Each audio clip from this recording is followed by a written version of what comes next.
Hello बच्चों, नमस्कार। Good evening. क्या हाल है भाई सभी के? उम्मीद करता हूँ बहुत अच्छे होंगे। और आप लोगों की पढ़ाई बच्चे बहुत अच्छी चल रही होगी।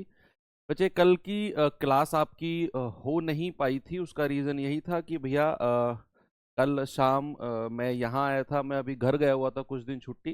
जो लोग नहीं जानते उनको मैं बता देता हूँ कि मेरी जॉब चल रही है महाराष्ट्र में, नागपुर में। और जिसकी वजह से 10-15 दिन मैं छुट्टी पे था, 10 दिन, 10-12 दिन। और मैं अब आया हूँ यहाँ। तो कल की क्लास मेरी जर्नी में गई है, जिसकी वजह से आपकी जो क्लास थी कल नहीं हो पाई थी। उसके लिए क्षमा चाहता हूँ। तो सभी लोग एक बार बताएंगे, क्या आप लोग ठीक ठाक हैं? सबकी पढ़ाई अच्छी चल रही है? आज हम एक नया चैप्टर तो नहीं कह सकते हैं, प्रॉफिट एंड लॉस, लाभ हानि का ही पार्ट है, और जिसका नाम है डिस्काउंट यानी कि बट्टा। प्रॉफिट लॉस का ही पार्ट है। अलग इसको इसलिए रखा जाता है क्योंकि इसमें ना प्रॉफिट एंड लॉस जिस चीज पर कैलकुलेट होता है, आप जानते हैं, वो है क्रय मूल्य यानी कि कॉस्ट प्राइस। अब जब बात हम बट्टे यानी कि डिस्काउंट की करेंगे ना, तो वो चीज अलग कैलकुलेट होगी। बस यही एकमात्र रीजन है जिसकी वजह से बट्टे यानी कि डिस्काउंट को एक अलग टॉपिक बनाया गया है। तो बहुत छोटा सा टॉपिक है। जैसे हमने 6 क्लास प्रॉफिट एंड लॉस में की, डिस्काउंट में हम 2 या 3 क्लास में इसे कंप्लीट करेंगे। और आप मेरा विश्वास मानो, जिस दिन ये डिस्काउंट खत्म होगा, आप 2 ऐसे चैप्टर्स को कंप्लीट कर चुके होंगे जो वास्तव में बहुत बड़े हैं अपने आप में। एक तो परसेंटेज और एक प्रॉफिट लॉस एंड डिस्काउंट। इसके बाद जो भी चैप्टर आएंगे उन्हें 4 से 5 क्लास में हम कंप्लीट कर रहे होंगे। ठीक है? ओके, चलिए। तो भाई, चैप्टर का नाम है डिस्काउंट। बड़ा बेसिक सी चीजें एक बार देख लेते हैं। डिस्काउंट, डिस्काउंट जिसको हिंदी में क्या बोलते हैं बच्चे? हिंदी में बोलते हैं बट्टा। अब इसकी कुछ टर्मिनोलॉजीज हैं। टर्मिनोलॉजीज हैं जो हम देखते, जैसे हमने जब प्रॉफिट लॉस शुरू किया था तो हमने देखा था कि कॉस्ट प्राइस क्या होता है, सेलिंग प्राइस क्या होता है, आपका प्रॉफिट क्या होता है, लॉस क्या होता है, प्रॉफिट परसेंट क्या होता है, लॉस परसेंट क्या होता है। ये सारी चीजें हमने देखी। अब हम देखते हैं डिस्काउंट के बारे में कि क्या क्या टर्मिनोलॉजीज हैं जो डिस्काउंट में यूज होती हैं। बच्चे, आप में से कोई मुझे बताएगा पहली टर्मिनोलॉजी जिसको मैं लिखने वाला हूं, उसको, उसका मतलब क्या है? मैं लिखने वाला हूं यहां पर अंकित मूल्य। कोई बताएगा मुझे अंकित मूल्य क्या होता है? कोई भी आप में से। इसको मुद्रित मूल्य भी कई बार कहा जाता है। मुद्रित मूल्य। इसको कई बार छपा हुआ मूल्य भी कहा जाता है। छपा हुआ मूल्य। कई बार इसको छपा हुआ मूल्य भी बोला जाता है। कई सारे नाम है इसके। तो अंकित मूल्य हो, मुद्रित मूल्य हो, या छपा हुआ मूल्य हो, इंग्लिश में इसको बोला जाता है बच्चे, इंग्लिश में बोला जाता है मार्क्ड प्राइस। Marked price. और इसको हम डिनोट करेंगे किससे? एमपी से। एमपी मतलब मध्य प्रदेश नहीं, एम मतलब मार्क्ड, पी मतलब प्राइस। तो हम अपने सवालों में जब इसको डिनोट करेंगे तो एमपी से डिनोट करेंगे। अब बात आती है कि सर ये होता क्या है? होता क्या है बच्चे? आप कभी मार्केट जाते हो, आपने कभी ग्रोसरी स्टोर वगैरह गए हो, तो आपने देखा होगा, या दवाइयों पर आपने देखा होगा कि उन पर जो लिखा हुआ होता है एमआरपी, मान लो किसी पर एमआरपी लिखा हुआ है 40 रुपए, तो वो वस्तु 40 रुपए में बनी नहीं है। उस वस्तु को 40 रुपए में दुकानदार खरीद कर नहीं लाया है। उस वस्तु का मार्क प्राइस 40 रुपए है, छपा हुआ मूल्य, जिसको जिसको उस वस्तु ने जिस जिस उस वस्तु को जिसने बनाया है उसने उसका मार्क प्राइस रखा है, उसका एक छपा हुआ मूल्य, ताकि जब ये विभिन्न विभिन्न हाथों में होती हुई लास्ट में ग्राहक के पास पहुंचे तो इसमें सबका मूल्य, सबका प्रॉफिट जुड़ता चला जाए। है ना भाई? मान लो आप मुझे एक बात बताओ, आप कोई चीज बनाते हो, सुनना मेरी बात। आपने मान लो आपने कोई पेन बनाया, आपने कोई पेन बनाया, आप एक मैन्युफैक्चरर हो, ये थोड़ा सा एज्यूम कर लेना। आपने एक पेन बनाया, आप एक मैन्युफैक्चरर हो, और आपने उस पेन का मुद्रित मूल्य, नहीं, आपको वो पेन लागत मूल्य जो आपके घर से उस पेन को बनाने में लगा है ना, वो 50 रुपए लगा है। 50 रुपए लगा है, ये कॉस्ट प्राइस है आपके लिए। कि आपने उसका रॉ मटेरियल मतलब सब कुछ लगा लगू के 50 रुपए में आपको वो पेन पड़ा है बनाने में। अब आपने उसका मार्क प्राइस 50 रुपया ही रख दिया, क्या ये कभी चीज वैलिड हो पाएगी? भाई 50 रुपए में आपको बना है, 50 रुपए ही मार्क प्राइस आपने रख दिया। जब आप उसे दुकानदार को बेचोगे, आप डायरेक्ट ग्राहक को तो नहीं बेचोगे, कई बार होता है चीजें ग्राहक को बेची जाती हैं बनाकर, लेकिन आपने उसे दुकानदार में होलसेल के रूप में बेचा, तो आप उसे 50 में नहीं बेचोगे, आप उसे 50 से ज्यादा में थोड़ा सा बेचोगे। मान लो आपने 55 में बेचा, तो क्या दुकानदार कभी इस वस्तु को 55 में खरीदेगा? आप खुद सोचो। दुकानदार कहेगा मेरा बेवकूफ बना रहे हो, 50 रुपए में खुद बनाते हो और इस पर अंकित मूल्य भी 50 रुपए छाप देते हो और मुझे 55 में दे रहे हो, क्या ग्राहक मुझसे कभी 55 में लेगा ये वस्तु?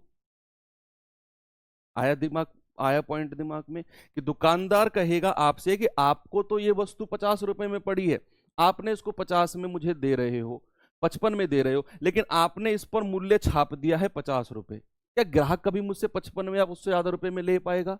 नहीं। तो अंकित मूल्य हमेशा जो होता है ना, क्रय मूल्य से ज्यादा होता है। जिस मूल्य पर आप वस्तु बनाते हो उससे ज्यादा अंकित मूल्य रखा जाता है, ताकि जब वो विभिन्न हाथों से होकर निकले वस्तु, तो सबका थोड़ा थोड़ा थोड़ा थोड़ा प्रॉफिट कैलकुलेट हो, और सारा का सारा प्रॉफिट लास्ट में किससे वसूला जाता है? चाहे वो टैक्स हो, चाहे वो दुकानदार का फायदा हो, चाहे वो मैन्युफैक्चरर का फायदा हो, चाहे वो होलसेलर का फायदा हो, थोक विक्रेता का सारा जो प्रॉफिट होता है वो किस से वसूला जाता है? या आप लोगों से, हम लोगों से, जो ग्राहक होते हैं। गवर्नमेंट भी हमसे ही पैसा वसूलती है। भाई देखो, गवर्नमेंट उस वस्तु का टैक्स जो है वो होलसेलर से वसूलेगी, होलसेलर दुकानदार से वसूलेगा, दुकानदार हमसे वसूलेगा। तो एट द एंड किसी भी चीज का अगर प्रभाव पड़ता है तो भैया वो ग्राहक के ऊपर पड़ता है ना। इसीलिए हम छोटी छोटी चीजों को नोटिस करते हैं कि तेल 50 पैसे बढ़ गया, पेट्रोल 1 रुपए बढ़ गया, क्योंकि हम जानते हैं, हम कॉमन लोग हैं, हम जानते हैं कि यार इसका जो आफ्टर ऑल इम्पैक्ट आएगा वो हमारे ऊपर आना है ना, हम इसको झेलेंगे। ना तो कोई दुकानदार झेलेगा, ना कोई होलसेलर झेलेगा, ना गवर्नमेंट झेलेगी। किसी भी चीज का रेट बढ़ेगा तो भैया कॉमन आदमी जो आपका चीजों को खरीद रहा है अपने डेली यूज के लिए, उस पर इंपैक्ट आएगा, है ना। तो चीजें आप समझो कि जो हमारा अंकित मूल्य होता है वो क्रय मूल्य से ज्यादा रखा जाता है, ताकि उसमें सबका प्रॉफिट हो। तो बीच बीच में लोग बैठे रहते हैं ना, सबका उसमें प्रॉफिट हो। तो अंकित मूल्य आप समझ गए कि छपा हुआ मूल्य जो किसी वस्तु के ऊपर छपा हुआ होता है। दूसरी इसमें टर्मिनोलॉजी आती है बच्चे, इसमें आती है बट्टा। बट्टा, इसको एक और नाम दिया जाता है छूट, ठीक है। इंग्लिश में इसको बोलते हैं डिस्काउंट। क्या बोलते हैं बच्चे? डिस्काउंट, डिस्काउंट यानी कि डी। अब डिस्काउंट के बारे में जिक्र कर लो भैया थोड़ा सा, कि डिस्काउंट क्या होता है। डिस्काउंट क्या होता है आप जरा मुझे बताओ। डिस्काउंट होता है, छोटी सी, चलो बड़ी चीजें मैं आपसे पूछता हूं। मान लो आपको कोई एक 1 किलो चावल खरीदना है आपको, सपोज दैट आप मार्केट में गए और वो पैकिंग वाला चावल है ना, होता है ना, अलग अलग कंपनी इनके होते हैं चावल जो होते हैं, है ना। तो अलग अलग, मान लो कोई कंपनी है, कोई राजधानी कंपनी है, आप कहेंगे सर राजधानी का तो वेसन होता है। अरे, आ गया दिमाग में, चलो राजधानी की कोई कंपनी है जिसका जिसका हाँ, सोएब अली कह रहे हैं सर टाइम पास मत करो, अच्छे से पढ़ाओ। सोएब अली आप क्लास को बैक करके जा सकते हैं, मेरा फ्लो जो है बच्चे वही चलता रहेगा। टाइम पास नहीं कर रहा हूं, मैं जो भी पढ़ा रहा हूं अच्छा ही पढ़ा रहा हूं। प्लीज आप क्लास को बैक करके जा सकते हैं। ओके, आप ऑफलाइन होते तो शायद मैं खुद ही आपको भेज देता, पर यहाँ मैं आपसे बोल ही सकता हूँ। चलो छोड़ो। तो मैंने कहा मान लो आपने 1 किलो चावल खरीदे जो पैकिंग में आते हैं, ठीक है। मान लो उसके ऊपर जो एमआरपी लिखा हुआ है ना, उस चावल के ऊपर जो एमआरपी लिखा हुआ है वो 100 रुपए लिखा हुआ है 1 किलो का एमआरपी। अब आप दुकानदार से कहोगे भाई साहब कुछ, मतलब कुछ इस पे ना ठीक ठीक लगा लो, कुछ डिस्काउंट दे दो। देखो हम जो नॉर्मल लोग होते हैं वो डिस्काउंट को बोलते हैं ठीक ठीक लगा लो। हमारी मम्मी, हमारी दीदी, हमारी चाची जब मार्केट में जाती हैं कोई कपड़ा वगैरह लेने, तो वो ये नहीं बोलती हैं कि डिस्काउंट दे दो। वो बोलते हैं भैया ठीक ठीक लगा लो। तो ठीक ठीक लगाने का मतलब ही होता है डिस्काउंट। डिस्काउंट दे दो भैया। तो एमआरपी उसका 100 रुपए है। अब आप अगर उससे बोलोगे, बासमती चावल वाले से बोलोगे कि भैया इस 100 रुपए को ठीक ठीक लगा लो, डिस्काउंट दे दो, तो वो कहेगा ठीक है बहन जी, आप 10% कम कर दो रुपए। तो जो उसने 10% कम करने के लिए बोला है, क्या वो आप 100 रुपए पर कम करने के लिए कह रहे हो, या जिस वस्तु पर, जिस जिस मूल्य पर वो दुकानदार खरीद कर लाया था? मतलब दुकानदार तो 100 रुपए में नहीं खरीद कर लाया था। जो मूल्य उस पन्नी पे छपा हुआ है, सुनना, जो मूल्य उस पन्नी पे छपा हुआ है 100 रुपया, उस पर तो दुकानदार नहीं खरीद कर लाया था। ये आप प्रैक्टिकली सोचो, दुकानदार तो 70 रुपए या 80 रुपए में खरीद कर लाया होगा, इससे कम में। और आपसे कह रहा है भैया एमआरपी पे दूंगा, मार्क प्राइस पे दूंगा। आप दवाई देख लो, आप दवाई देख लो भैया, आप स्टोर पे जाते हो, मेडिकल स्टोर पे दवाई लेते हो, वो as it is mark price पर देता है आपको प्राइस। 0.3 भी अगर किसी के प्राइस में जुड़ा हुआ है ना, तो भाई साहब स्टोर वाला 0.3 भी ऐड करता है।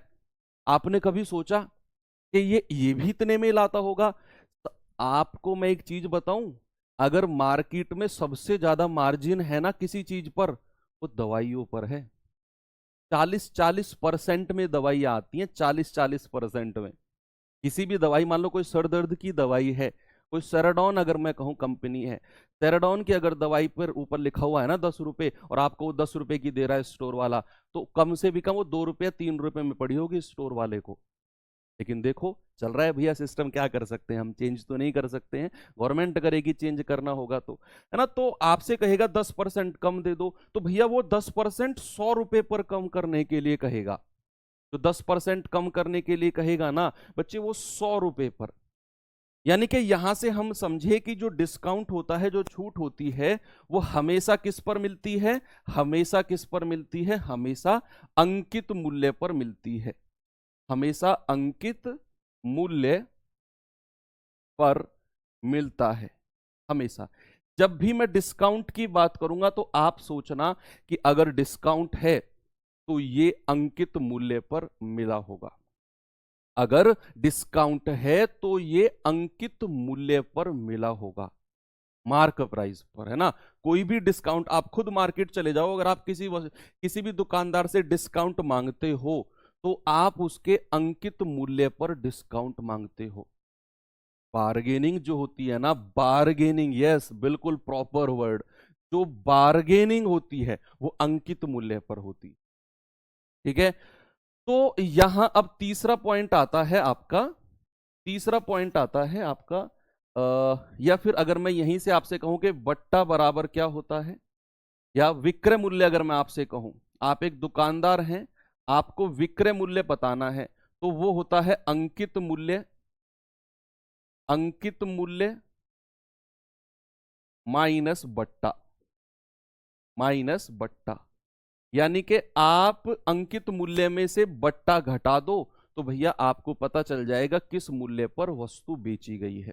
जो उसका अंकित मूल्य था उसमें से जितना डिस्काउंट दिया उसे हटा दो, आपको पता चल जाएगा कितना उस पे विक्रय मूल्य है। या फिर यहीं से अगर सेकंड पॉइंट में लिखूं कि बट्टा जो डिस्काउंट होता है वो होता है अंकित मूल्य, अंकित मूल्य माइनस विक्रय मूल्य, माइनस विक्रय मूल्य।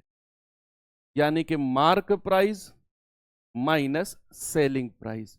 तो भैया आपको यह भी पता चल गया कि अगर मुझे डिस्काउंट पता करना है कि किसी वस्तु पर कितना डिस्काउंट मिला, तो मैं अंकित मूल्य यानी कि जो वस्तु के ऊपर छपा हुआ है, जो वस्तु के ऊपर छपा हुआ है उसमें से मैं विक्रय मूल्य यानी कि सेलिंग प्राइस माइनस कर दूंगा, उसमें से मैं सेलिंग प्राइस माइनस कर दूंगा। बच्चे मान लो ये कोई चावल की बोरी है, ये कोई चावल की बोरी है, यहां इस पर लिखा हुआ है कि एमआरपी, एमआरपी मान लो 500 रुपए मैंने लिख दिया, 5 केजी की ये चावल की बोरी है, एमआरपी 500 रुपए लिखा हुआ है, और ये दुकानदार ने आपको दी है, या दुकानदार का जो विक्रय मूल्य है वो 300 रुपए है।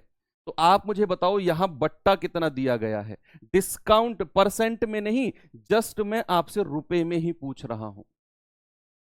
जस्ट रुपए में ही पूछ रहा हूं कि कोई चावल की बोरी है 5 किलो की है, वो एमआरपी लिखा हुआ है 500 रुपए और आपको दुकानदार ने बेचा है, यानी कि दुकानदार का सेलिंग प्राइस है 300 रुपए, तो आपको डिस्काउंट कितना दिया? आप कहेंगे सर डिस्काउंट, अंकित मूल्य 500 था और दुकानदार ने मुझे 300 में दिया, घटा दिया, सर 200 रुपए का डिस्काउंट दे दिया। कितने का बच्चा? 200 रुपए का डिस्काउंट दे दिया। बात क्लियर है? ठीक है, चलिए, तो ये चीज आपको क्लियर समझ में आ गई कि सर अगर डिस्काउंट की बात करेंगे तो अंकित मूल्य में से विक्रय मूल्य माइनस कर दूंगा। तो दूसरा पॉइंट भी आपको क्लियर हो गया। अब आते हैं अपना लास्ट पॉइंट पे, डिस्काउंट परसेंट पे। किस पे आते हैं बच्चे? Discount percent, discount percent, percent discount, percent discount, प्रतिशत बट्टा, प्रतिशत बट्टा, प्रतिशत बट्टा। परसेंट डिस्काउंट क्या होता है? अभी अभी मैंने आपको एक बात बताया कि जो डिस्काउंट होता है वो हमेशा किस पर मिलता है, इस बात पे फोकस करना। जो डिस्काउंट होता है वो हमेशा और हमेशा अंकित मूल्य पर मिलता है, हमेशा। अगर मुझे बताना है कि परसेंट डिस्काउंट कितना हुआ है, प्रतिशत बट्टा कितना हुआ है, तो मैं देखूंगा डिस्काउंट कितना है बच्चा, डिस्काउंट कितना है अपॉन अंकित मूल्य, यानी कि मार्क प्राइस अपॉन अंकित मूल्य और इनटू 100। अगर मुझे डिस्काउंट परसेंट में बताना है कि कितना परसेंट डिस्काउंट है, तो मुझे देखना है कितना डिस्काउंट मिला बटे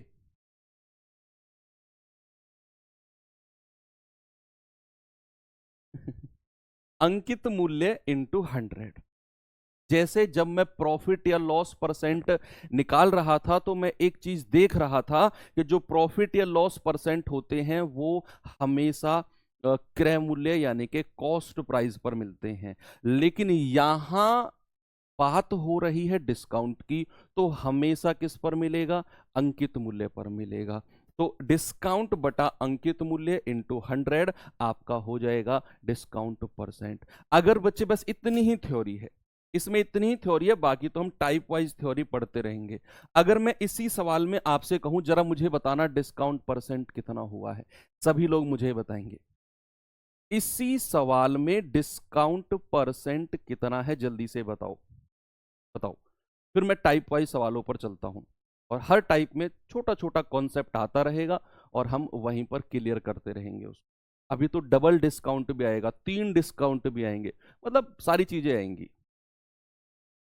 इस सवाल में बताओ आप मुझे कि यहां प्रतिशत बट्टा कितना है।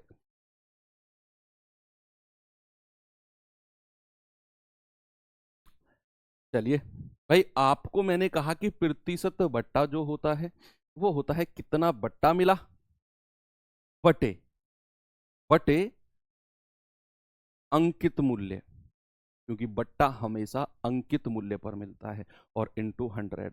आप देख रहे हो बट्टा कितना मिला, 500 माइनस 300 यानी कि 200, और बटे में हमेशा अंकित मूल्य आएगा यानी कि 500 और इंटू 100।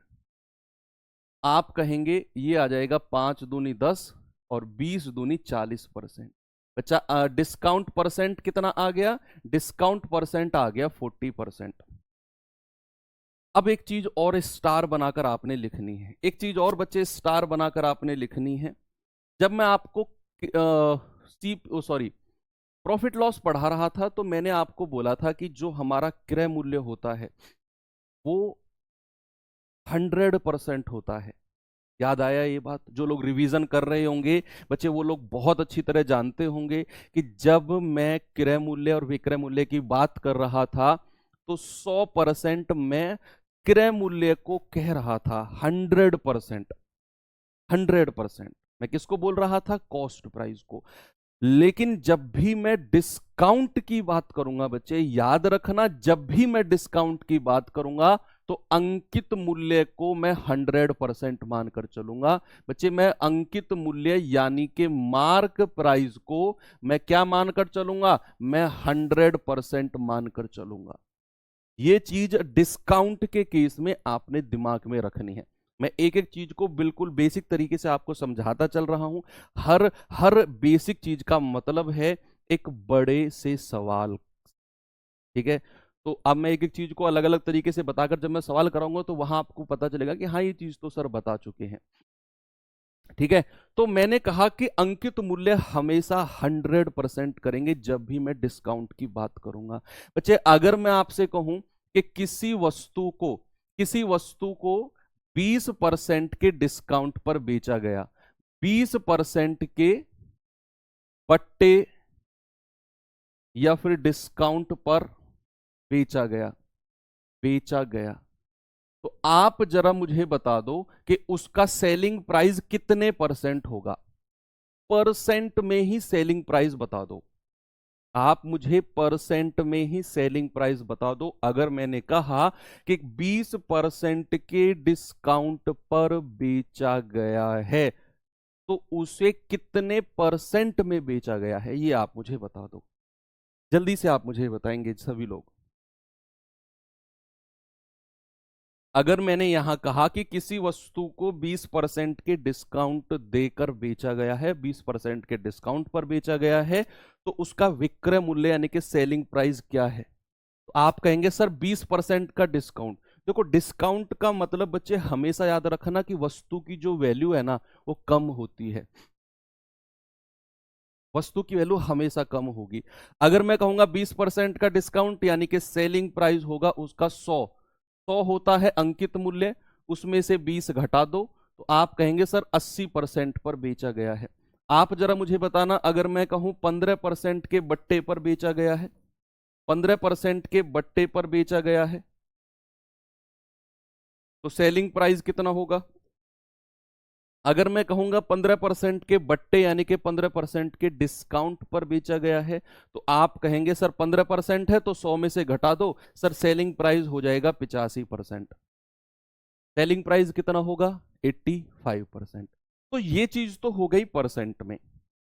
अब अगर मैं ये चीज आपको फ्रैक्शन में बताना चाहूं, यही चीज अगर मैं आपको बच्चे फ्रैक्शन यानी कि भिन्न में बताना चाहूं, सारी की सारी चीजें आप देख रहे होंगे वही हैं जो हमने लाभ हानि में सीखी, बस वही है थोड़ा सा रिप्रेजेंट करने का तरीका अलग है। यहां बट्टा और अंकित मूल्य यूज हो रहा है, वहां लाभ हानि और क्रय मूल्य यूज हो रहा था, है ना। तो आप मुझे बताओ अगर मैंने कहा किसी वस्तु पर 10% का बट्टा दिया गया है, किसी वस्तु पर 10% का बट्टा दिया गया है तो अंकित मूल्य और विक्रय मूल्य का रेशियो क्या होगा। अब यहां मैं आपसे रेशियो पूछ रहा हूं, मैं यहां आपसे नहीं कह रहा कि 10% का डिस्काउंट मतलब कितने परसेंट में बेचा गया है।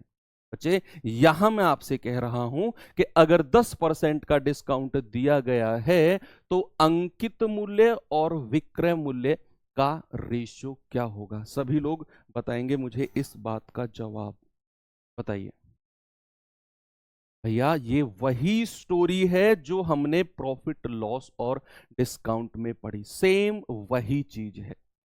ओके, तो यहां अगर मैंने कहा कि 10% का डिस्काउंट, मैंने आपको एक बात बताई कि अंकित मूल्य हमेशा 100 रखना है, तो अगर अंकित मूल्य 100 है तो 10 का डिस्काउंट तो अंक विक्रय मूल्य कितना होगा 90। तो भैया ये 0 से 0 गया, आप कहेंगे सर अंकित मूल्य और विक्रय मूल्य का रेशियो है 10:9 यानी कि 10:9। कोई प्रॉब्लम नहीं हुई इस बात में किसी को भी। ओके, अगर मैं आपसे कहूं बच्चे जरा मुझे बताना 12.5% का डिस्काउंट या 12.5% का बट्टा, तो अंकित मूल्य और विक्रय मूल्य का रेशियो क्या होगा। अब आप लोग मुझे जल्दी से बता दो, ये सारे के सारे कॉन्सेप्ट लाभ हानि के ही हैं, प्रॉफिट लॉस के ही सारे के सारे कॉन्सेप्ट हैं। जल्दी से बताओ फिर मैं क्वेश्चन की तरफ चलता हूं, टाइप 1 के सवालों की तरफ। सभी लोगों की तरफ से मुझे आंसर मिलना चाहिए भैया, सभी लोगों की तरफ से, है ना।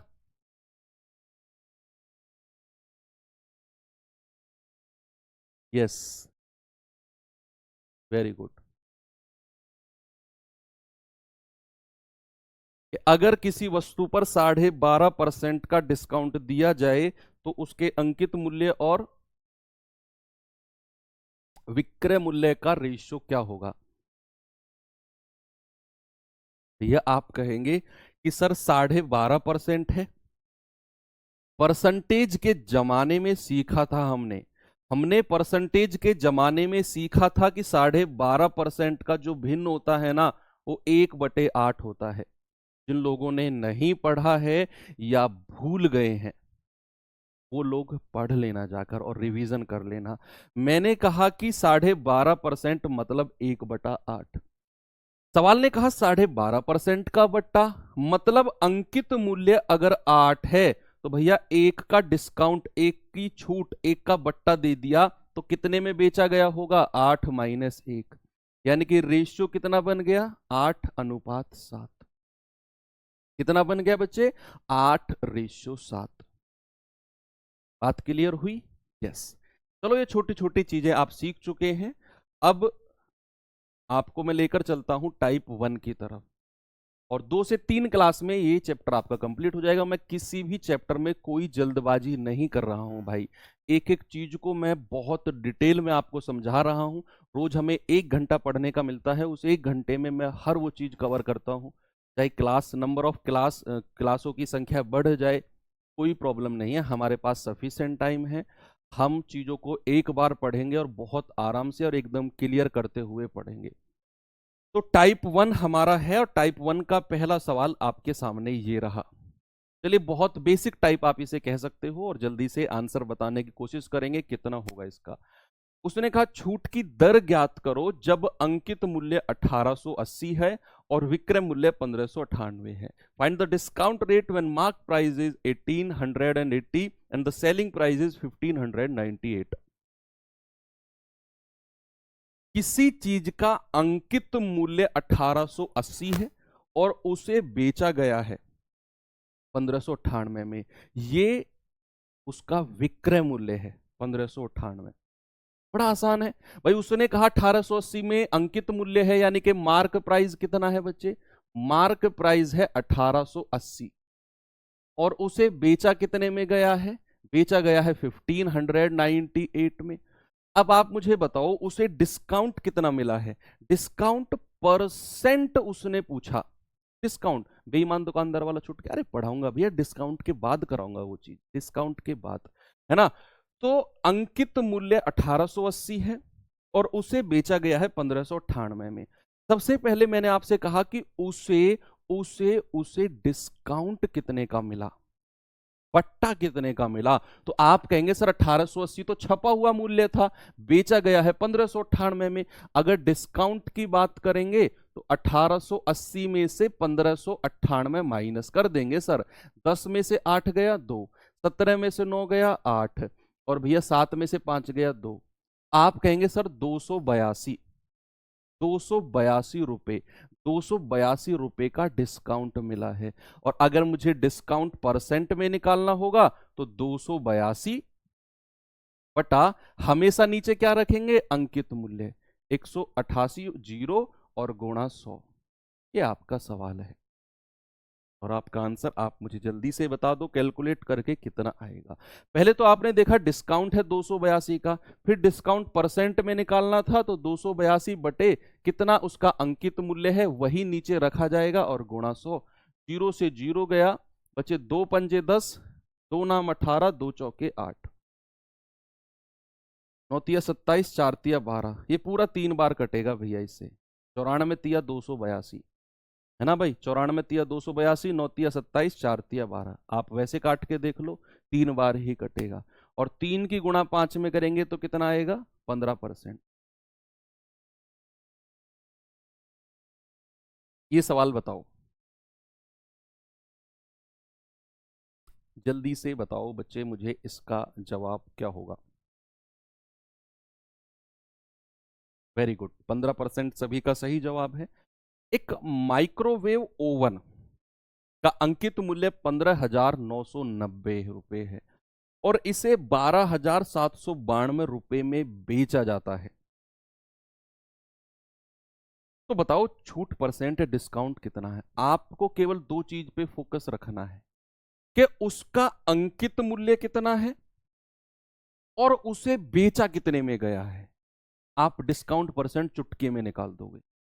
ये दो चीज आपको पता होनी चाहिए कि भैया उसका जो अंकित मूल्य है, उसका जो मार्क प्राइस है वो 15,990 रुपए है, और उसे जो बेचा गया है वो उसका जो सेलिंग प्राइस है वो 12,792 रुपए है। आपसे बोला गया है कि बताओ उसका डिस्काउंट परसेंट या उसका छूट परसेंट कितना है। अगेन आपने वही चीज निकालनी है कि डिस्काउंट मिला कितने का है। तो आप कहेंगे सर 15,990 में से अगर मैं 12,792 घटा दूं तो 10 में से 2 गया 8, 18 में से 9 गए 9, 8 में से 7 गया 1, 5 में से 2 गया 3। आप कहेंगे सर 3198 रुपए का डिस्काउंट है। और अगर डिस्काउंट परसेंट निकालना हो, अगर डिस्काउंट परसेंट में निकालना हो तो बच्चे 3198 बटे 15,990। नीचे हमेशा अंकित मूल्य रखेंगे। जब भी मैं डिस्काउंट परसेंट की बात करूंगा ना, दिमाग के किसी कोने में सेट कर लो, नीचे हमेशा अंकित मूल्य ही रखा जाएगा और इंटू 100 हो गया सवाल। हो गया भैया सवाल। आप कहेंगे जीरो से जीरो गया सर। अब देखो एक चीज देखो, 1599 है, 3198। ऑप्शन देखो बड़े सीधे सीधे से ऑप्शन है, बड़े सीधे सीधे से। यहां जीरो है तो ऑप्शन के लास्ट में जीरो आनी चाहिए। ये दो ऑप्शन, तीन ऑप्शन हट गए।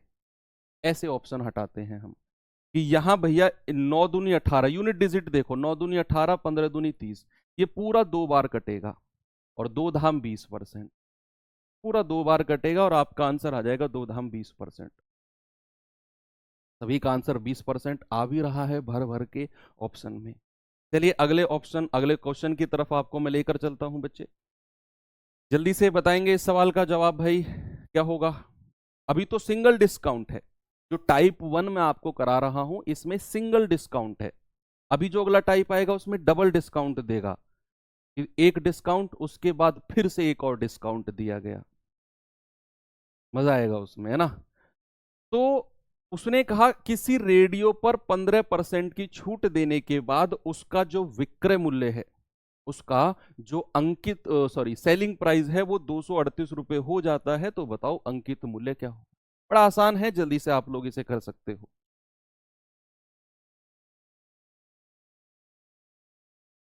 भैया अभी मैंने आपको, जब मैं कॉन्सेप्ट सिखा रहा था, मैंने एक चीज आपको बताई थी कि अगर किसी भी वस्तु पर 15% की छूट दी जाए तो उसे बेचा कितने में जाएगा। भाई आपको यहां दिया हुआ है कि डिस्काउंट जो है बच्चे वो 15% दिया हुआ है, और जो विक्रय मूल्य है, जो सेलिंग प्राइस है वो 238 है।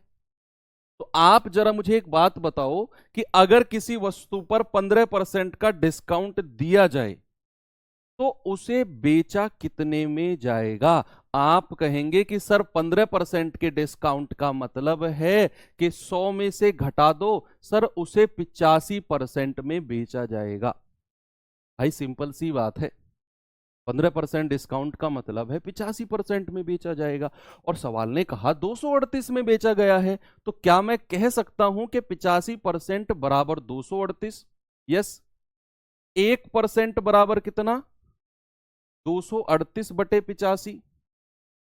1% का मान निकालो जल्दी से बताओ, और फिर 100% का मान भी बता दो। 100% ही क्या होता है? अंकित मूल्य।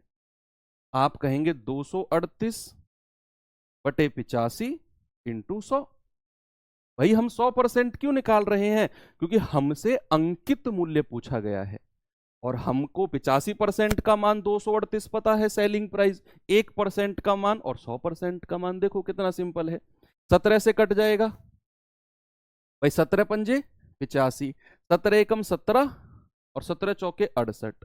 5 से कटेगा, 5 दूनी 10, 14 की 2 में गुणा करेंगे, 14 दूनी 28, और ये जीरो यहां पर आ जाएगा।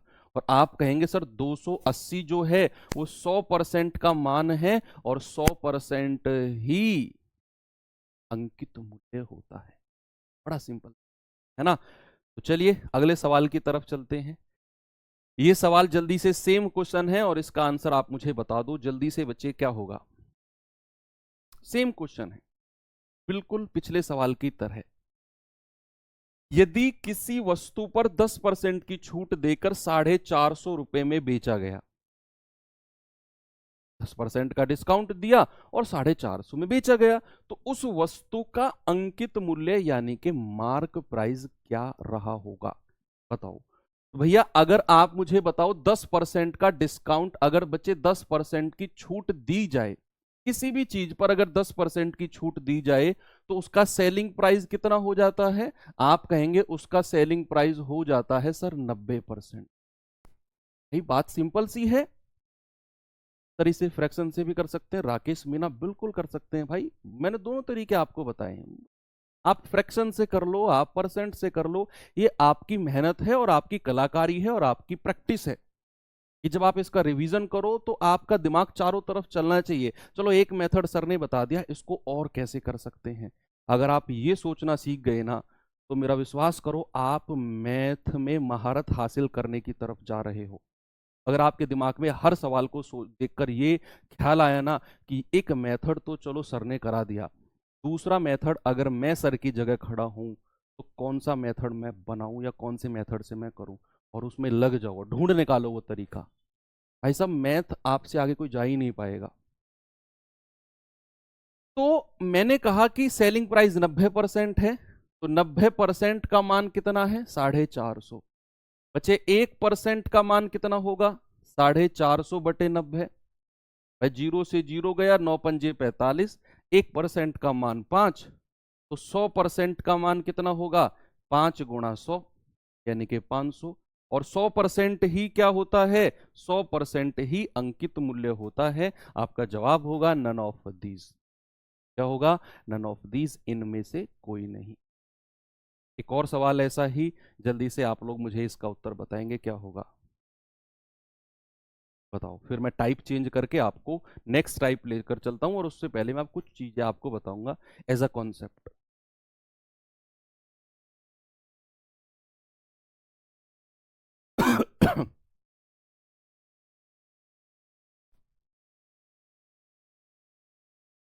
एक बाइक को उसके अंकित मूल्य पर 44% की छूट देकर 87,500 रुपए में बेचा जाता है। बाइक का अंकित मूल्य ज्ञात करो। अगेन वही चीज भैया, उसने कहा 44% की छूट दी गई है। 44% का डिस्काउंट बच्चे अगर किसी चीज पर दिया जाए तो आप मुझे बताना जरा उसे बेचा कितने में जाएगा। भैया अगर 44% का डिस्काउंट दिया गया तो 100 में से 44 घटा दो। भाई 100 में से 44 घटा दो। आप कहेंगे सर 100 में से अगर 44 घटाया तो 56% में बेचा जाएगा। डिस्काउंट को अंकित मूल्य में से माइनस कर देते हैं। यस, और बेचा गया है इतने में, तो क्या मैं कह सकता हूं कि 56% का जो मान है वो 87,500 होगा। तो 1% का मान कितना होगा 87,500 बटे 56, और 100% का मान कितना होगा, क्योंकि 100% ही अंकित मूल्य होता है। तो 87,500 बटा 56 और गुणा 100, यही आपका जवाब है। हो गया सवाल, हो गया। ठीक है भाई, 7 से कटेगा क्या, यस। 7 या 8 56, 7 एकम 7, 7 दूनी 14, 7 पंजे 35, 4 से कटेगा 4 दूनी 8, 4 से कटेगा 25 बार, और 2 125, ये मिला हमें 12500 गुणा 25 बटा 2। भाई 2 की काटेंगे, 2 छिक्के 12, 2 दूनी 4, 2 पंजे 10, जीरो। 25 की गुणा करेंगे, 25 जीरो जीरो, 25 पंजे 125, हासिल का 12, 25 दूनी 50 और 12 62, हासिल का 6, 25 छिक्के 150 और 6 156। आपका जवाब होगा 156250। क्या आएगा आंसर बच्चे, ऑप्शन नंबर सी, 156250। 50। कोई दिक्कत नहीं है? यस, आपने कर लिया। थोड़ा सा कैलकुलेटिव था क्योंकि ऑप्शन भी भैया ऐसे हैं, थोड़ी सी कैलकुलेशन तो आपको करनी पड़ेगी। लेकिन अगर कैलकुलेशन से डरोगे तो फिर सिलेक्शन कैसे ले पाओगे, सरकारी आदमी कैसे बन पाओगे, आप खुद सोचो। पेपर होता ही है उन लोगों को ढूंढने के लिए जो लोग परफेक्ट होते हैं। समझो मेरी बात को, आपके ये मैथ, रीजनिंग, जीएस वगैरह ये काम नहीं आनी है आपके काम में। आप रेल चलाओगे, लोको पायलट बनोगे, आप टेक्नीशियन बनोगे, कुछ काम नहीं आएगा वहां जीएस वीएस कुछ। मैं कह रहा हूँ 6 महीने बाद भूल जाओगे कि पार्लियामेंट में क्या अदला बदली हुई है, कौन कौन सा मिनिस्टर बना है, कौन क्या हुआ है, कौन गवर्नर बना है। अब तो आपको सब रटे हुए होंगे, वहां कुछ बात नहीं होगी। हाँ, तो बस इधर उधर की बात होंगी, रेल में बैठे हो हाँ कर रहे हो भाई साहब, क्या चल रहा है जिंदगी में? कुछ नहीं चल रहा यार, गर्मी बड़ी हो रही है, सरकार को एप्लीकेशन लिख के एसी लगवाऊंगा डब्बे में। तो यही बात चलेंगी वहां पर, वहां कुछ नहीं चला। लेकिन वहां तक पहुंचने के लिए वो लोग परफेक्ट लोगों को ढूंढना चाहते हैं जो उनके क्राइटेरिया, उनके दायरे में आते हैं, है ना? तो उसके लिए परफेक्शन आपको अपने अंदर लानी होगी। टाइप 2 की तरफ चलते हैं और एक चीज पढ़ते हैं जिसको बोलते हैं बच्चे किरमागत बट्टा। क्या बोलते हैं? किरमागत, किरमागत बट्टा, किरमागत बट्टा। इंग्लिश में बोलते हैं successive, successive discount, successive discount. किरमागत बट्टा, सक्सेसिव डिस्काउंट क्या होता है, थोड़ा सा इसके बारे में सीखते हैं और पढ़ते हैं। चलिए भैया, सक्सेसिव डिस्काउंट होता क्या है? सक्सेसिव डिस्काउंट होता है, मान लो कोई खुला रेट डिस्काउंट चला हुआ है मार्केट में कि भैया आप ये टी शर्ट ले जाओ 10% का डिस्काउंट है। लेकिन जो आपका दुकानदार है वो आपका दोस्त है, जो दुकानदार है वो आपका दोस्त है, तो 10% का डिस्काउंट तो सबके लिए है। अब आप पहुंच गए तो दुकानदार ने कहा कि चलो तुम मेरे दोस्त हो और एक्स्ट्रा 10% डिस्काउंट ले जाओ, और एक्स्ट्रा 10% डिस्काउंट ले जाओ। तो अगर बहुत, मैं कह रहा हूं बहुत डीप स्टोरी है किरमागत बट्टे की। बच्चे अगर मैंने आपसे कहा कि 10% का डिस्काउंट तो खुला चला हुआ है, मान लो किसी टी शर्ट की जो वैल्यू है ना, जो अंकित मूल्य है वो 1,000 रुपए की टी शर्ट है, 1,000 रुपए की, और खुला डिस्काउंट जो है वो 10% का चला हुआ है, खुला डिस्काउंट। अब एक और डिस्काउंट उस पर दिया गया, सक्सेसिव बट्टा, फिर से 10% का।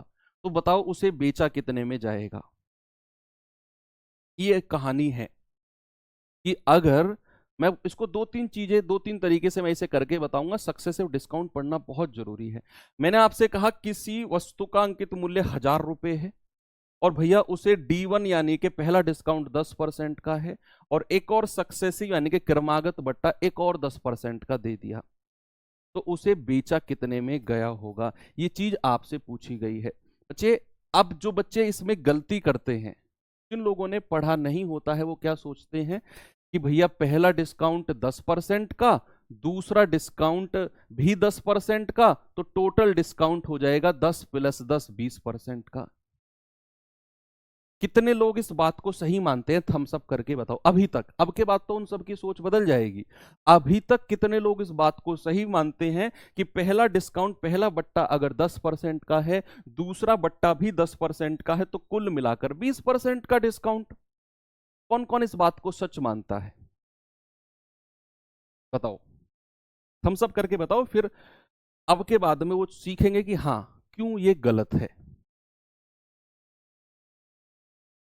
क्योंकि सक्सेसिव डिस्काउंट अगर आप सीखे तो फिर आप जो हमारा वो आएगा ना चैप्टर, कंपाउंड इंटरेस्ट, चक्रवर्ती ब्याज, वो भी आप सीख जाओगे।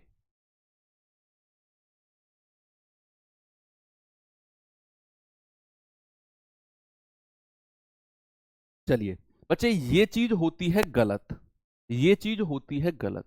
क्यों? मैं आपको बताता हूं क्यों ये चीज गलत है। ये पहले, सबसे पहले ये डिस्कस करते हैं क्यों ये चीज गलत है, और फिर मैं बताऊंगा कि कैसे हम इसे सही कर सकते हैं। पहले तो ये सीखेंगे कि क्यों ये गलत है, कि 10 और 10 मिलकर 20 क्यों नहीं हुआ, क्यों नहीं हुआ। बच्चे पहला अंकित मूल्य था 1,000 रुपया, पहला डिस्काउंट 10% का दिया गया, तो आप मुझे बताओ पहले डिस्काउंट के बाद कितने में उसे बेचा गया है। तो आप कहेंगे डिस्काउंट मिला है सर 100 रुपए का, तो बेचा कितने में गया होगा, 1000 में से 100 घटा दो सर, 900 में बेचा गया होगा। अगर पहला डिस्काउंट 10% का है, अभी मैं दूसरे डिस्काउंट की बात नहीं कर रहा हूं, सुनो मेरी बात, अभी मैं पहले डिस्काउंट की ही बात कर रहा हूं कि पहला डिस्काउंट 10% का है, तो 1000 का 10% 100 रुपए, तो 1000 में से 100 का डिस्काउंट दे दो, 900 में बेचा गया होगा। लेकिन यहां पर कहानी दूसरी है, यहां पर जो कहानी है वो दूसरी है। यहां एक और 10% का डिस्काउंट बैठा हुआ है। अब जो 10% का डिस्काउंट मिलेगा ना, वो 900 पर मिलेगा। बच्चे जो ये तो D1 है, अगर मैं D2 की बात करूंगा ना बच्चे, ये जो 10% का डिस्काउंट है ना दूसरा, ये 900 पर मिलेगा। और आप लोग अगर 10 और 10 20% कह रहे हो, दूसरा डिस्काउंट 90 का, तो इसको बेचा कितने में गया होगा फाइनली, 900 में से ये दूसरा डिस्काउंट घटा दो तो 810 में बेचा गया होगा, 810। आप में से जो लोग ये मानते हैं कि 10 और 10 20% का डिस्काउंट है, वो लोग गलत क्यों है? क्योंकि आप लोग ये पहला 10% डिस्काउंट भी 1000 पर निकाल रहे हो, और जो दूसरा 10% का डिस्काउंट है उसे भी 1000 पर निकाल रहे हो, उसे भी 1000 पर निकाल रहे हो। इसीलिए ये 10 और 10 20 गलत है। लेकिन सही क्या है? सही है कि भैया पहला डिस्काउंट मिला 100 रुपया, 1000 में से घटाया तो 900 रुपए में बेचा जाएगा। लेकिन एक और डिस्काउंट है, जो दूसरा डिस्काउंट है ना, वो 900 रुपए पर मिलेगा, जिसे पहले डिस्काउंट के बाद विक्रय मूल्य में बदला गया है। पहले डिस्काउंट, पहले बट्टे के बाद जो मूल्य हो गया है ना, दूसरा डिस्काउंट उस पर मिलेगा। इसका मतलब है दोनों 1000 पर, इसीलिए ये गलत है। क्रमागत बट्टा होता ही है यही कहानी, कि बट्टा दिया, जो मूल्य हुआ उसके ऊपर फिर से एक और बट्टा। तो यहां से भैया दूसरा डिस्काउंट 900 पर यानी कि 90 का, अंकित मूल्य अंकित मूल्य 1000 था, दो डिस्काउंट देने के बाद हो गया 810 रुपया। अब ये तो मैंने आपको जस्ट ये बात बताई है कि क्यों ये गलत है और सही क्या है। अब कैसे इसको हम कर सकते हैं, कैसे हम इसको कर सकते हैं उसके बारे में थोड़ा सा देख लेते हैं कि भैया अंकित मूल्य अगर 1000 रुपए है, अंकित मूल्य अगर 1000 रुपए है, पहला डिस्काउंट 10% का है, दूसरा डिस्काउंट भी 10% का है, तो आपसे सेलिंग प्राइस पूछा है क्या होगा। अब मैं आपको ये 2-3 तरीके से करके बताऊंगा, जो भी तरीका आपको बेस्ट लगे आप उस तरीके से चलना। मेथड वन की तरफ चलते हैं बच्चे। मेथड वन, हमें निकालना है क्या, विक्रय मूल्य यानी कि सेलिंग प्राइस। मैं आपको 2-3 मेथड से बताऊंगा और फिर फाइनली एक चीज हम देखेंगे, सक्सेसिव डिस्काउंट यानी कि क्रमागत बट्टे का जो हमारा फॉर्मूला होता है उसको भी देखेंगे। लेकिन उससे पहले बेसिक पढ़ना बहुत जरूरी है। देखो यहां से आपको ये चीज समझ में आ गई कि हम डायरेक्ट डिस्काउंट को जोड़ नहीं सकते हैं, 10 और 10 20 नहीं कर सकते हैं, क्योंकि डिस्काउंट अलग अलग मूल्य पर हमें मिला है, इसीलिए इनको नहीं जोड़ सकते हैं। तो फिर सही क्या है, ये मैंने यहां पर फिर से सवाल को लिखा और अब मैं बताऊंगा किस तरीके से आप कर सकते हो। बच्चे मुझे एक बात बताओ, अंकित मूल्य कितना है, मैं डायरेक्ट सेलिंग प्राइस निकाल रहा हूं, डायरेक्ट सेलिंग प्राइस। अंकित मूल्य कितना है, 1000 रुपया। अंकित मूल्य सामने देखो, सभी लोग पेन को साइड में रख के बच्चे सामने देखो, सामने। मैंने आपसे कहा कि पहला डिस्काउंट कितना है, 10% का। अगर मैं 10% का डिस्काउंट दे दूं तो कितने परसेंट में बेचूंगा?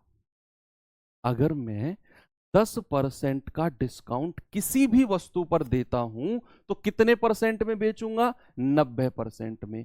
तो ये आ गया 100 गुणा 1000 गुणा 90/100, पहला डिस्काउंट देने के बाद। अगर दूसरा डिस्काउंट भी 10% का है, अगर मैं दूसरा डिस्काउंट 10% का दे रहा हूं तो कितने परसेंट में बेचूंगा, फिर से 90% में। तो फिर से इसका 90/100। इसको सॉल्व कर लो, आप कहेंगे विक्रय मूल्य आ गया सर, आ गया विक्रय मूल्य भैया। यह पहला डिस्काउंट अगर 10% का है तो 90% में बेचा जाएगा। दूसरा डिस्काउंट भी अगर 10% का है तो फिर से 90% में बेचा जाएगा। तो दोनों का 90-90% निकालो 1000 का और आंसर बता दो जल्दी से, काटा पीटी करके कितना आएगा। भैया काटा पीटी अगर आप करोगे तो 1 0 1 0 1 0 1 0, 2 0 से 2 0 गया, 9 नाम 81 और लास्ट में 1 0 ये बच गया। तो बेचा कितने में गया होगा? 810 रुपए। कितने में? 810 में। अब ये तो हो गया इसका विक्रय मूल्य। विक्रय मूल्य डायरेक्ट मैंने निकाल दिया 810 रुपए, डायरेक्ट विक्रय मूल्य निकाल दिया कितना? 810 रुपए में बेचा गया है। अब अगर मैं मेथड नंबर 2 की तरफ चलूं कि मेथड नंबर 2 में विक्रय मूल्य कैसे निकलेगा, वो निकलेगा रेशियो मेथड से। किससे बच्चे? रेशियो मेथड से। Ratio method, ratio method, ratio method क्या कहता है? रेशियो मेथड कहता है आपका कि जो 10% है उसका फ्रैक्शन बताओ, उसका भिन्न बताओ। तो आप कहेंगे कि सर 10% का जो फ्रैक्शन होता है 1/10 होता है। सभी जानते हैं, मैं भी जानता हूं, आप भी जानते हैं कि 10% का जो भिन्न होता है बच्चे वो 1/10 होता है।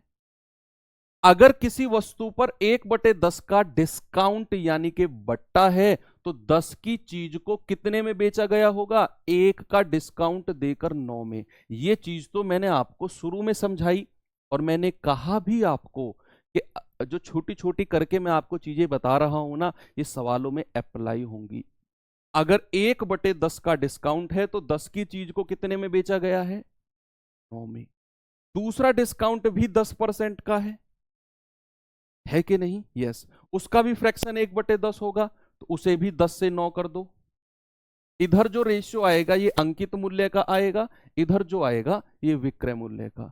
इधर गुणा करेंगे 10 धाम 100 और इधर गुणा करेंगे 9 नाम 81। क्या करेंगे? 9 नाम 81। आपको अंकित मूल्य दिया हुआ है 1000 रुपए, तो 100 यूनिट का मान 1000। 1 यूनिट का मान कितना आएगा बच्चे? 1000/100। 2 जीरो से 2 जीरो गई तो 1 यूनिट का मान आ गया 10। 1 यूनिट का मान अगर 10 है तो 81 यूनिट का मान कितना होगा? 81 गुणा 10, यानी कि 810 रुपए में बेचा गया है। कितने में मेरे भाई?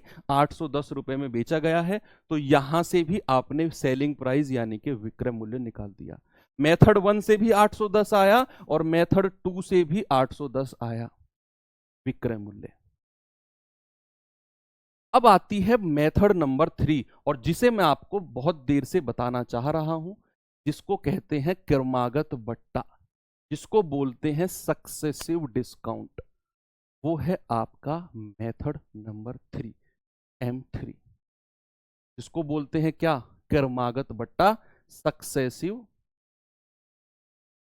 Discount formula. Successive discount formula. अगर आपको पहला डिस्काउंट दिया गया है A1 का या A का, दूसरा डिस्काउंट दिया गया है B% का, पहला डिस्काउंट A% का। पहला जो डिस्काउंट है वो है A%, A कुछ भी हो सकता है। दूसरा डिस्काउंट है B% का।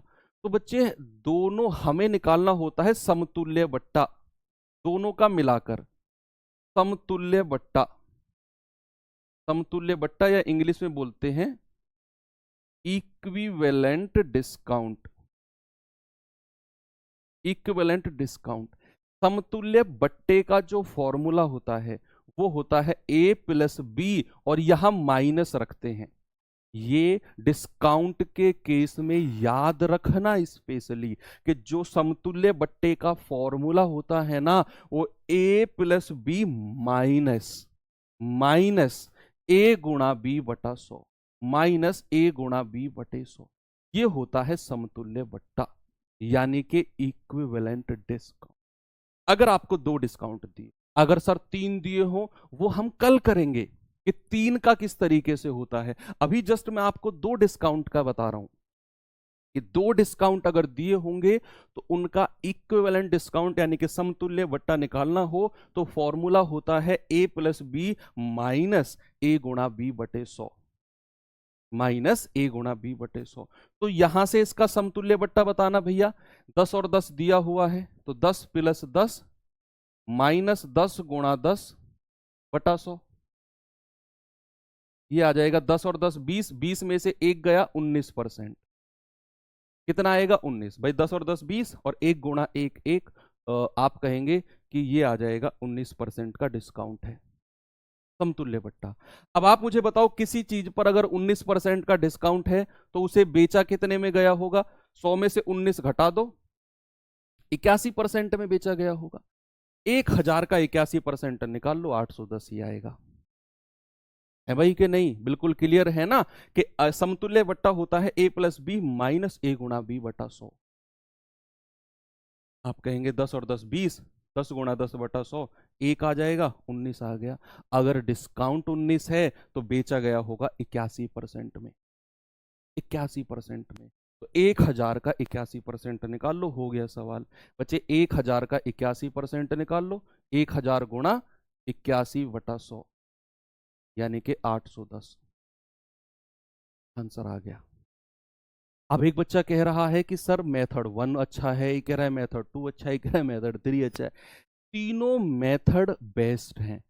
अगर सीधे सीधे परसेंट आ जाए, मान लो 4%, 5%, 10%, 15%, तो सीधा आप समतुल्य बट्टा निकाल सकते हो बच्चे। लेकिन अगर आ जाए 12.5% का बट्टा, 16 सही 2%, 16 सही 2/3% का बट्टा, तो फिर आप समतुल्य बट्टा यानी कि a प्लस बी माइनस ए गुणा बी बटा 100 लगाने में थोड़ा सा आपको परेशानी होगी। तो उस केस में रेशियो मेथड आप कहेंगे सर बेस्ट है, या मेथड नंबर 1 बेस्ट है।